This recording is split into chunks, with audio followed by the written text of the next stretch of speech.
AI sucks. At least, a branch of it does. Reinforcement learning.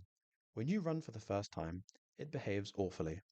It has no sense of direction, no apparent purpose, and no use whatsoever for any reason. Until you let it try again, and again, and again. Over time, it improves more and more to the point that you don't even recognize that this was the same AI you saw before. It learns. It learns to adapt to what it needs to do. Reinforcement learning based AI has ended up being involved in almost any sector you can think of. It's been used in engineering to improve the structure of modern technology. In education, it's been used to create tutoring devices for students. Since 2015, it's even been used in medical practices around the world because it's improved visual recognition of possible issues with the human body. Its possibilities are truly endless. So, why hasn't it been used in the gaming industry yet? Well, you could argue that computers simply don't have the processing power necessary to power such creations. But in 2025, that barrier is getting thinner and thinner. It's now time to apply this helpful tool to the video gaming landscape. But first, we should go over why this study came to be, as well as how it's going to work. We need to understand a few topics before we begin, so let's take a look at the first of these areas. What is AI?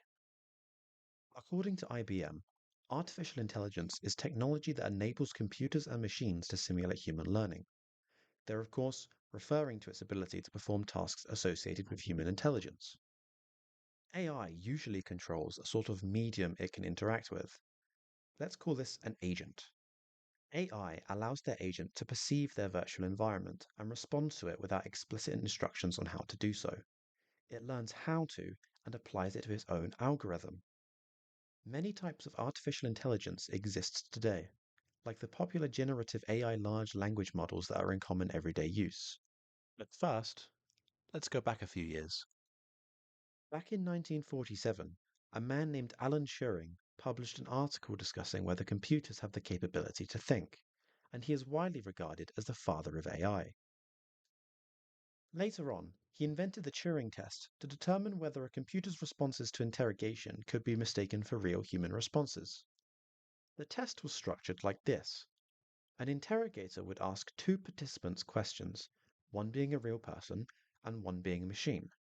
Then, the interrogator would make a decision based on the responses which felt more human. If the computer was chosen, it would have passed the Turing test. This, of course, is AI's long-term goal, to replicate human intelligence. Now, let's look at the second contextual information: machine learning and reinforcement learning. AI is a very generic term to describe what we're trying to achieve, so let's throw that away and narrow it down a bit more.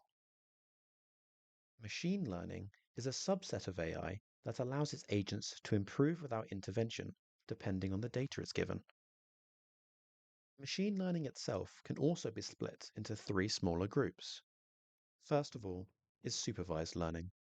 This is where you feed an algorithm input data to draw results from the new output data. It's a bit like showing your friend who's never seen cats before millions of images of cats so that it can recognize a cat from a completely new image they've never seen before. The second form is unsupervised learning, which is similar to supervised learning, except your friend doesn't have any cat photos to learn from. Instead, they have to make an assumption from lots of animal photos without knowing what they're looking for. Unsupervised AI is similar. Its task is to find patterns in data without a clear goal. This can be useful for noticing trends in data or discovering similarities between sets of information. Finally, we have reinforcement learning, the topic of this study. Reinforcement learning is where the AI agent performs a task and gains rewards based on how well they did it, usually just a higher or lower number. When it understands what actions give it a higher reward, it will perform those actions more than actions less favored. Eventually, it will act in a way that perfectly meets the goals to obtain maximum rewards. A common way of representing this flow of logic is called the Markov decision process. It can be divided into four steps: S, A, P, and R. The S refers to all possible states the agent can exist in within the conditions of the environment. The A contains all possible actions the agent can take from these states, while the P represents the probability of taking any of these actions. These probability values can be mapped in a dataset called a policy. The R defines the reward the agents receive when completing action A that transitions the agent from S0 to S1, whether it's a lot or a little. The Markov decision process is also sometimes referred to as the stochastic dynamic program. This method of training AI is very old, stemming from the 1950s. But instead of this process, for the past few decades, game developers have been using a more static way of controlling their enemies. They involve different states an enemy can act in, and can only move between these states when a certain condition is met. These are called finite state machines. Finite state machines allow for the development of enemies in video games to be super easy and simple at first. They are structures that contain hard-coded logic for the AI agent, and the agent must follow these rules at all times. Most finite state machines consist of mainly if and switch statements, so they're effectively huge nested if statements. They can change through states just as more intelligent AI models can. However, it must always follow the rules it has been given. It can't change its approach on the problem, it can't recognize patterns, and it cannot do anything it hasn't been explicitly programmed to do. In most cases, this is quite helpful for game developers, as it prevents anything in their games from doing things they shouldn't be doing. However, moving on from finite state machines could allow for a larger range of reactions from enemies in the future of gaming. Not only this, but state machines can be terrible to expand upon once they become too complex and full of different states that require a multitude of conditions. Now that we've covered all the necessary knowledge for the study, it's time to start the development of the artifact. Introducing Project Tome. Project Tome is a roguelike 3D RPG game that will be developed in Unreal Engine. The intent is to over time develop a full game and release publicly. However, for the scope of this project, we will be focusing on the enemies and AI aspects. So while it may have a lot of logic and mechanics behind the game, it won't necessarily look very pretty. The idea is to have the enemies learn from the player they are fighting, and to adjust the frequency they use certain attacks based on what they find damages the player more often. The design behind the game is inspired by other roguelikes in the genre, such as Risk of Rain 2 and Soul Knight. They both have unique ways of increasing the difficulty of their runs as time goes on, just as Project Tome will have. Risk of Rain 2 uses a difficulty meter that increases based on time spent in a run, whereas Soul Knight increases the enemy's stats and enemy abilities based on areas cleared. The idea for Project Tome is that over time, the enemies will train themselves on the player's weaknesses and capitalize on those, rather than a rigid skill level set for every player in the audience. Enemy difficulty will increase the more the player interacts with them, with subsequent enemies of the same type passing on their knowledge to the next generation. Each enemy will derive their data from shared policies stored in the game instance of the game mode, allowing them to save the weights at time of spawn and update the future weights for others. Core objective of Project Tome is to promote problem solving and adaptability within the individual gamer's habits.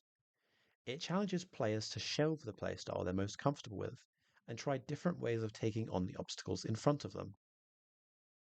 In a way, it's a race between man and machine over who can adapt to the other first. Let's go over enemy abilities. We're going to have two enemy types, with 3 attacks each. Every attack that hits the player will alter all 3 attack biases. The Flawn, a ranged enemy, will deal damage from a distance using projectiles.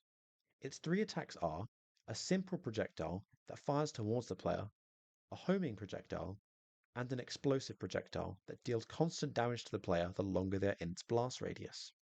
The Also, in contrast, is a very upfront melee enemy. Its attacks revolve around getting close to the player and dealing damage quickly. An Alto's 3 attacks are Charge, a small dash to the player dealing damage on impact, Swipe, a small slice to the player to deal damage after a duration, and Deny, an impulse at the player that sends them backwards.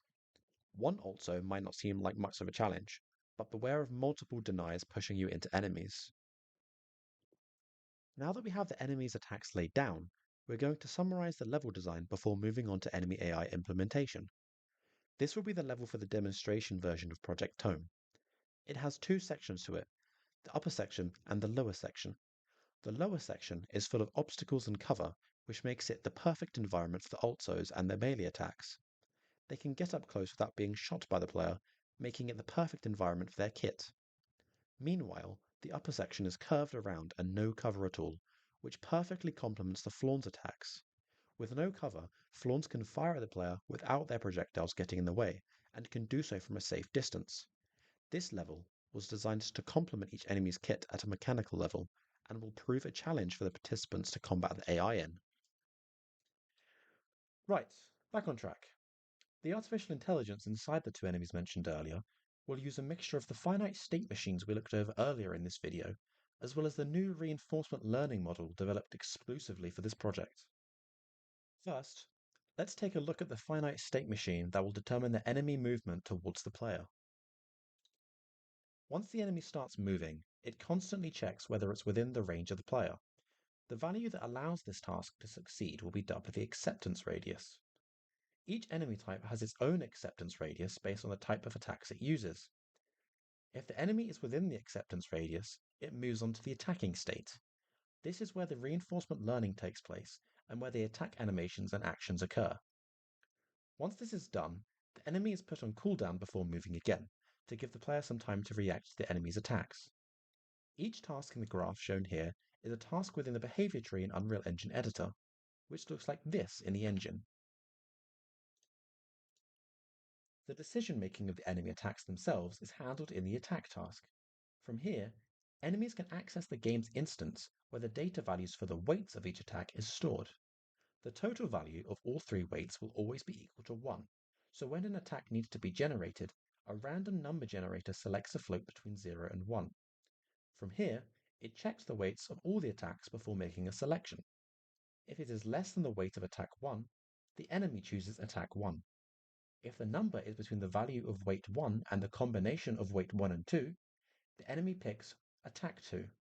If the number is above this accumulation, attack 3 is produced. From here, the enemy attacks using whatever attack is returned from the function. Let's take a look at an example to show how the direct weight manipulation works. Let's say the Flawn has used attack 1, a simple projectile, to hit the player. If it hits the player, it checks several conditions to make sure the other weights don't go below or above the minimum and maximum weight threshold. These are in place to prevent some attacks from removing others from the pool.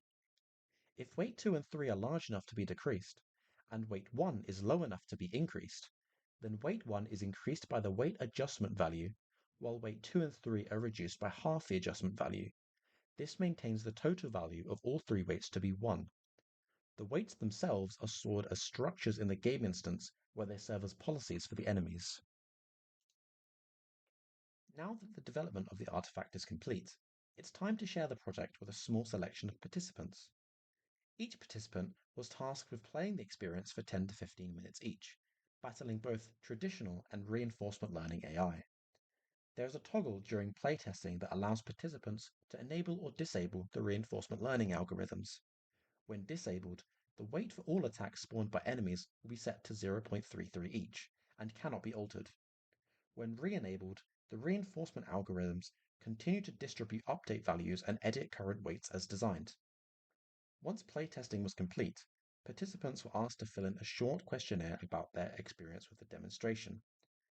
The first interesting result from the questionnaire was whether or not they believe machine learning could benefit video game AI in the future after playing this experience. 60% of participants agreed on this statement, while 40% did not. Further on in the survey, it was asked on a scale of 1 to 5 how engaged they were during the game when fighting the two different AIs. The results between the two answers were very different, with the traditional AI having a general agreement between the participants, whereas the reinforcement learning had a more varied perspective. However, despite the reinforcement learning having scored lower by some participants in this question, on average, it was 0.2 points higher than the traditional AI, overall meaning the group were more engaged by the reinforcement learning AI than the traditional AI. Thanks to the study performed on multiple participants, it's clear that reinforcement learning definitely has a place in the video game scene, even if not everyone is ready to welcome it. Perhaps game developers should focus on their audience's position on whether they want their games to be more challenging or more random, as to whether they should implement these algorithms into their code. After all, games are meant to entertain us, and whether gamers want to entertain their game instead is entirely up to them.